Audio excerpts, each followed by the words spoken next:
কুরআন কুরআন কুরআন কুরআন জীবন করে সুমহান কুরআন কুরআন। বিসমিল্লাহির রহমানির রহিম। নারায়ে তাকবীর, আল্লাহু আকবার। প্রিয় তাওহীদি জনতা, ভুলে যাবেন না, ভুলে যাবার কথা নয়। আজই 19শে জানুয়ারি, রোজ রবিবার, সময় বাদ আসর, খেজুর মহল তসিরিয়া রশিদ আলিম মাদ্রাসার উদ্যোগে 41তম বার্ষিক তাফসিরুল কুরআন মাহফিলের আয়োজন করা হয়েছে। স্থান মাদ্রাসা ময়দান।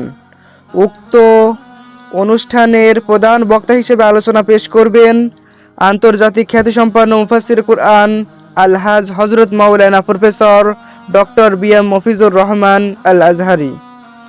উক্ত মাহফিলের বিশেষ বক্তা হিসেবে আলোচনা পেশ করবেন হযরত মাওলানা মোনার হোসেন জাফরি। হযরত মাওলানা মোনার হোসেন জাফরি, সহকারী সেক্রেটারি, বাংলাদেশ মজলিসুল মুফাসসিরিন, বাগেরহাট। উক্ত মাহফিলে সভাপতিত্ব করবেন আলহাজ মাওলানা মোহাম্মদ মাহবুবুর রহমান খান, অধ্যক্ষ ভারপ্রাপ্ত খেজুর মহল মাদ্রাসা। মহিলাদের পদ সহকারে বসার সুব্যবস্থা আছে, তাই দলে দলে যোগদান করিয়া দোজাহানের অশেষ নেকি হাসিল করুন। এছাড়াও খেজুর মহল তসরিয়া রশিদ আলিম মাদ্রাসায় প্রথম শ্রেণী থেকে নবম শ্রেণী পর্যন্ত ভর্তি চলছে। ধন্যবাদ।